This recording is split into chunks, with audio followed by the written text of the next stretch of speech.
But yeah, my buddy Randall was Pugnacious Paul Dexter. I'm calling somebody that. I'm gonna find And somebody. my other, his other, Kenny was Ray Molino. And, and Travis was this guy named Cyber T, who was just like this... Like a robot tranny? robot tranny, heavy metal guitar player, like Van Hammer looking guy. Cyber T. Yeah. I'm making pictures of all these characters. And I was Eddie Gold because I was a Mean Street Posse mark at the time, so I was just, you know... I didn't know there were any Mean Yeah. Street Posse. Wow. I think you were No, the only ser- one. They're cracking the lid on this. No, seriously, like, me and like 4 other of my buddies showed up at school one day, seriously, dressed like the Mean Street Posse. And we all sat with each other. We all sat in each other in our psychology class. So here's these like 5 or 6 douchebags in the back of the psychology class wearing sweater vests and iron pleated khakis. Truthfully, is the best entrance music that they've It ever really produced. is. It's awesome. How does it go? We'll find it. We'll put it in the back. Our teacher asked us, who was Mr. Legassi, he was like, "All right, now guys, seriously, why are you dressed like this? Did y'all like send a memo out? I missed the memo on the sweater vest and the khakis. Now, why are you dressed like this?" So me and my buddy Jason stand up in class, and looking back, oh my God, it's no wonder we didn't get laid until we got out of high school. We said, we're dressed like this because every day somebody's gonna pay.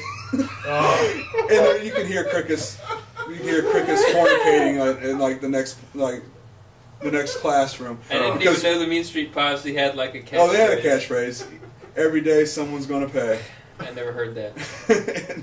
Wow. Which is where my buddy Jason to this day will still call me Joey Abs. Okay. Which is ironic because I haven't seen any abs on myself. I have an ab. Just one big one. But anywho, Where the hell were we? You were talking to Percy. But that's how I got the Paul Molino name. So Okay. anyway, because I took Paul Dexter and Ray Molino, put Paul, yeah. Gotcha. So anywho, so I was emailing Percy, and me and a buddy of mine showed up at his show over in Grand Bay. Was I there? No, you weren't there, Jerry. Quit inserting yourself in my life. I'm trying to keep We get it, perspec- Jerry. We get it, Jerry. You've done everything in Pensacola Gulf Coast wrestling. I'm trying to keep perspective. I did like Percy's shows though. No, that wasn't the one where you begged up, showed up begging for a spot on the card, like, Mr. Bear, please, That didn't happen. You saw that first show.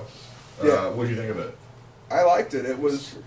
It reminded me a lot. It was really different from what I saw in Virginia, believe it or not, because in Virginia it was like I guess you would see like Ring of Honor style wrestling, where it's a lot of spots that are put together and worked out as far as like a faster paced match. Where when I came down here and I saw Gulf South, it was a slower paced old school match where there was a lot of holds being worked and Southern style, baby. yeah, I mean it was just. Did you notice a difference in the It crowd was response? like night and day, man. Like, well, whereas the crowds up there were bigger and louder because there was more of them, the crowds down here were so into it. Like, and that's where I kind of like my eyes were open to the fact that you didn't have to do a lot of that stuff, a lot of those spots to pop a crowd. You can just, I mean, you work a headlock, you know, go to shoot them off, pull them right back into a headlock, and get just that much more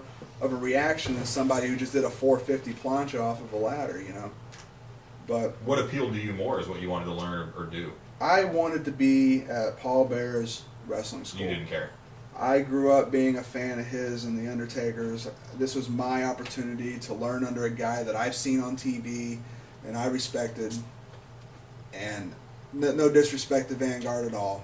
I mean, like I said before, financially I had to move back to Pensacola.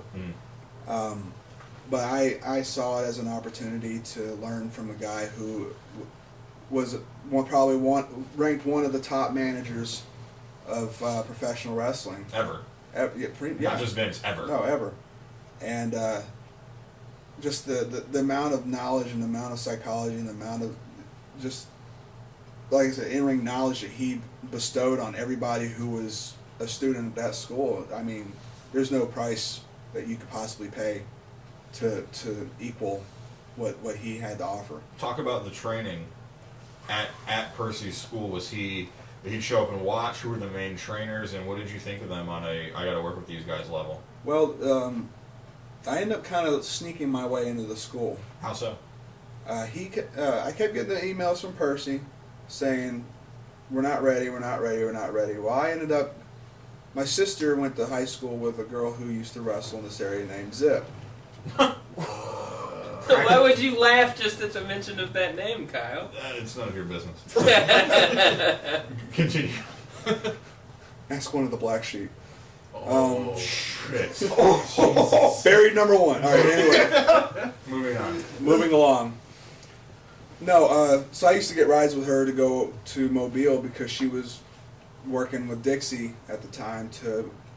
Dixie's another female wrestler. Female wrestler. She doesn't wrestle anymore, but she was wrestling for Percy at the time. Mm-hmm. She's my girlfriend's childhood friend. Twice removed. There's some more of that Jerry insertion. Nobody gives a shit. Why don't you just turn the camera that way? Yeah, somebody grab it. Yeah, Jerry, this is the Joe shoot. She was my manager for 2 months. Anyway. Everybody but Marcus, put yourself over. I thought she was cute. Okay, so your sister went to school with her. Yeah, my sister went to school with Zip, and through conversation, she said she was going to Mobile. Well, I was like, really? What school? Percy Pringle's school.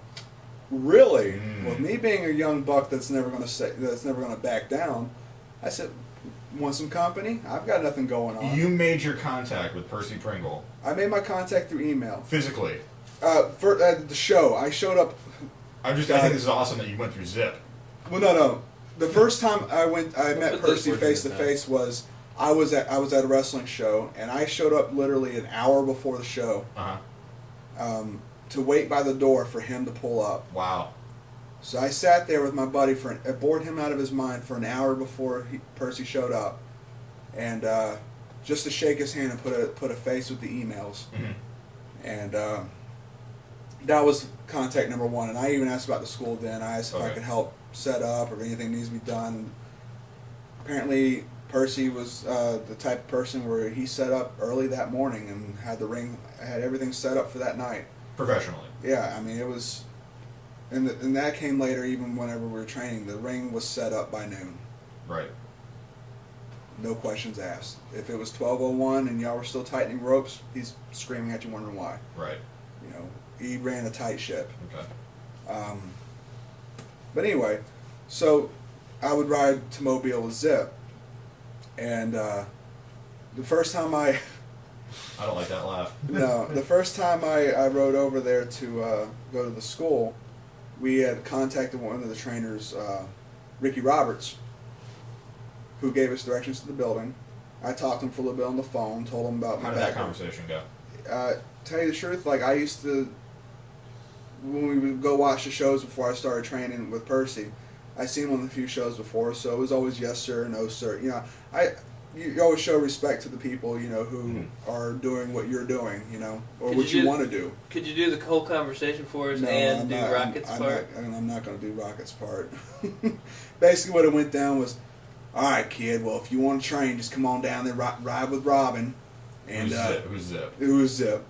And we'll see what we can do. I don't know what old Percy's got lined up tonight, but if anything, you just see how we run things down at the school. So I'll go down there, and first thing out of Percy's mouth was, how the hell did you find this place? I'm thinking, oh my God, I'm dead in the water now. And I said, well, I was talking to Rocket on the phone earlier, and my sister knows Zip, and I just wanted to ride over it. Well, you know all we're doing is training the women tonight, right? We ain't doing nothing with the men. Wasted a trip, pretty much, didn't you? And I said, I don't see it that way, sir. I said, but I just wanted to come down and at least just hang out at the school and see what was going on. So he says, all right, well, you can hang out, if we got time, we'll get you up there and let you bump. Sure enough, about 3 hours of training with the girls, he turns me loose on the ring and just says, all right, now let's see what you do. And you've already got a year. Are you pretty comfortable at this point? Or does the fact that you're in front of Percy Pringle? I was nervous out of my mind.